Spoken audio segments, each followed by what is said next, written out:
त्यांना ते मार्गदर्शन करणार. मराठवाडा लेवलचे सर्व त्यांना मार्गदर्शन केल्यानंतर पुन्हा एक ते अधिकारी जे आहेत, कलेक्टर असतील, कमिशनर असतील, डिव्हिजनल कमिशनर असेल, SP असतील, या सर्वांना काही सूचना देतात, काय त्याच्याकडून आढावा घ्यायचा. म्हणजे जिल्ह्यामध्ये काय चाललंय किंवा इथलचा SP ग्रामीणशी असलेलं त्याचं नाळ त्यांच्याकडून काही माहिती घेणं, पोलीस कमिशनर, डिव्हिजनल कमिशनरकडून, कलेक्टरकडून, या सगळं माहिती त्या कलेक्टर. त्याच्यानंतर प्रेस कॉन्फरन्स होता आणि प्रेस कॉन्फरन्स झाली की साहेब डायरेक्ट सत्य करते. तुम्हाला माहित नाही आता आपल्याकडे येणाऱ्यांचा ओघ एवढा जास्त झालेला आहे की प्रत्येक जण आपल्याला पक्षामध्ये प्रवेश करून घ्या या मानसिकतेमध्ये आहे. माझ्याकडे 3 माजी आमदार आताही स्टँड बाय आहेत. 3 माजी आमदार आहेत. ते म्हणतात आम्हाला प्रवेश घ्यायचा, परंतु जोपर्यंत आपण शिंदे साहेबांचा ओके घेत नाही तोपर्यंत आपल्याला तो अधिकार सुद्धा पोहोचत नाही. आज त्यांच्याशी बोलून कुणाचा प्रवेश घ्यायचा तर उद्या निश्चित तुम्हाला त्या ठिकाणी दिसून येईल. म्हणून त्यांचा प्रवेश आपण उद्या देतो. अनेक जो पदाधिकारी आहेत त्यांचा 1-2-3 जणांचा महत्वाचा त्यांचा प्रवेश उद्या आपण घेतो. उद्याची जी काही स्ट्रॅटेजी ठेवलेली आपण, उद्या ते आल्यानंतर काय करायचं, काय होणार आहे, तर हे जे काही प्रवेश घेणारे लोक आहेत त्यांचं मनोगत थोडक्यात होईल. जास्त काही भाषण आपण ठेवणार नाही. वेळेचा अभाव असतो. हे फक्त शहरापुरतं मर्यादित नाही, तर ग्रामीणचे सुद्धा वैजापूर असेल, गंगापूर असेल, कन्नड असेल, पैठण असेल, इकडचे सुद्धा लोक या मेळाव्याला येतात. म्हणून जागा आपण पहिले जाऊन बसणं सगळ्यात महत्वाचं. पहिले जाऊन आपण येतं, मग नंतर असं का गोंधळ उडतो, तो गोंधळ उडता कामा नये. पहिले जाऊन आपण बसायचं. उद्याचं आपण सूत्रसंचालन राजेंद्र जांजळ असेल किंवा संजनाताई जाधव या सूत्रसंचालन करणार. वेगळं सत्कारांचा एक वेगळं आपण एक स्ट्रॅटेजी ठरवतोय. कोणी कसा सत्कार करायचा एक वेगळं ठरवतोय. मग त्याच्यानंतर प्रवेश घेतल्यानंतर त्यांचं मनोगत, का पक्ष सोडला, का आमच्या आम्ही आमच्या असं काय त्यांचे मनोगत हे 2-5 मिनिटात देतील. त्र्यंबक दोघे आपल्याकडे आलेले, आणखी 2-4 जण उद्या आहेत. त्या सर्वांचा प्रवेश आपण देतो. कालच जयस्वाल साहेबांशी सुद्धा माझी चर्चा झाली. त्यांना काही नावं मी सांगितलेत, त्यांनी मला काही नावं सांगितलेत. हे एक अक्षर ठरवून एक ताकद. आता आज सकाळी सुद्धा माझ्याकडे 2-4 जण येऊन बसले. त्यानंतर भाऊ आमचाही प्रवेश करून घ्या, प्रवेश करून घ्या. हे सोपं आहे, परंतु एखाद्या आपल्याच कार्यकर्त्याच्या म्हणजे त्याला टाळून दुसऱ्याचा प्रवेश घेणे, तातडीने त्याला ह्याच्यात आणणे, मला वाटतं हे पण बरोबर नाही. नसताना कार्यकर्ता निवडणुकीने आम्हाला याचा प्रवेश घेतला, त्यांना तिकीट दिलं, याचा प्रवेश घेतला, त्यांना तिकीट केलं, मग आता आम्ही काय करायचं. हे असं बी झालं नाही पाहिजे. एक समतोल हा राखला गेला पाहिजे.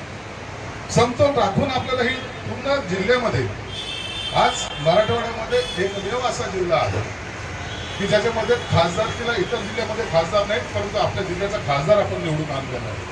हे सगळं पदाधिकारी टाकलं आहे. हा एकमेव जिल्हा असा आहे की या जिल्ह्यामध्ये 6 आमदार आपले आहेत. 6 आमदार आहेत. एकही असं नाही 3 भाजप पण 6 पण आहे. म्हणून ही ताकद जेव्हा निर्माण झालेली आहे ना, त्या ताकदीचा आपल्याला प्रॉपरली यूज करायचा.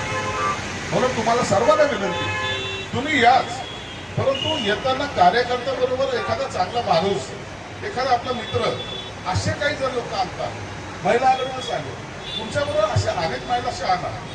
साहेबांना माहीत नसेल की माझ्या मतदारसंघात कोण गेले, मलाही माहीत नसतं. असं त्यांची काम करण्याची पद्धत आहे. म्हणून आपला सर्व ऑलरेडी त्यांच्याकडे गेलेला आहे आणि त्यांनी मला तर अक्षरशः दम दिलेला आहे. मला ही महानगरपालिका आणि जिल्हा परिषद पाहिजे म्हणजे पाहिजे असं त्यांच्या स्ट्रिक्ट सूचनाखाली आपल्याला. म्हणून आता आपल्यामध्ये भाषण नाही, परंतु तुम्हाला एक सूचना आहे, आपसामध्ये मतभेद नको चालतात. आपल्या आपसामध्ये काय चाललंय, किरकिरी, यो तिकडं तो तिकडं, काय बाबा कुणाला काय करायचंय त्यांनी उघड बोललं पाहिजे. तुम्हाला काय सूचना असेल उघडपणे बोला, उघडपणे काम करा. मन खोलून काम केलं तर कामामध्ये थोडा जोर येतो. नसतं काय आता गेलो मिटिंगला जावं लागतं, करावं लागतं, हे या वेळेला बसलेले. वाढदिवसाचे 300 बॅनर लावले. जे घराकडे तिकडे रात्री कोण पाहायला गेलं तो माहित नाही. तो बॅनर 300 होते, माणसं किती आणतो म्हणजे 200. अरे माझ्या एका बॅनरला एक माणसं लाव. परंतु ते सभागृह तर फुल आहे, फुल काय होणार आहे. तालुक्यातले काही लोक येतील, इकडचे येतील, पूर्वचे माझ्याकडे कधी लावायचा हा फक्त तुम्ही सांगा. ही अवस्था त्यांची आहे ना. त्याचा अर्थ आपल्याला गर्व नसलं पाहिजे. त्याचा अर्थ आपण फार गोड कॉन्फिडन्समध्ये नसलं पाहिजे. आपण कधीही जमीन काम करतो. आपल्या तुम्ही जर पाहिजे असेल त्या विधानसभेच्या निवडणुका पाहिजे तुम्ही कशा झाल्या, किती लोक विरोधक होते, किती काय काय करत होते. परंतु आपण जमिनीवर शांत डोक्याने काम केलं. आपला जिथे निश्चित आहे. तुम्हाला सर्वांना एक विनंती, एक राजधानीचं शहर आहे, इकडची एकही छोटीशी बातमी ही महाराष्ट्रात कोणती बातमी असली ती महाराष्ट्रावर जाते. म्हणून या बातमीला जास्त अर्थ आहे, त्याच्या विजयाला जास्त अर्थ. त्या भोगरेचा सत्कार सगळ्यात मोठा झाला. निवडणुकीमध्ये काम आपण सर्वांनी केलं. परंतु काय म्हणजे संभाजीनगरचा काल झाला. संभाजीनगर हे सांगायचे की संभाजीनगरमध्ये आमचं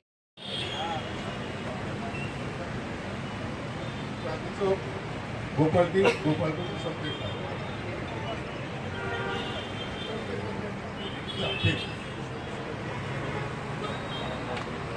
छत्रपती शिवाजी महाराज की जय।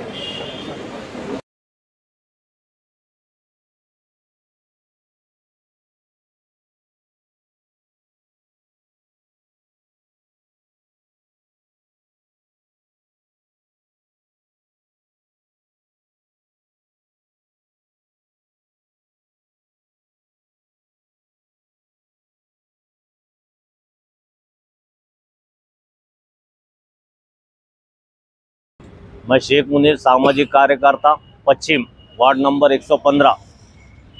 मैं जो भी सामाजिक काम करता हूँ शहर में, जो भी सामाजिक काम करता हूँ मैं पालक मंत्री माननीय संजय सिरसाट साहब के नेतृत्व में करता हूँ, उनके अंडर में करता हूँ। और आमदार जायसवाल साहब और हमारे जो है तो शहर अध्यक्ष विनोद बनकर साहब के नेतृत्व में करता हूँ, उनके अंडरटेकिंग करता हूँ।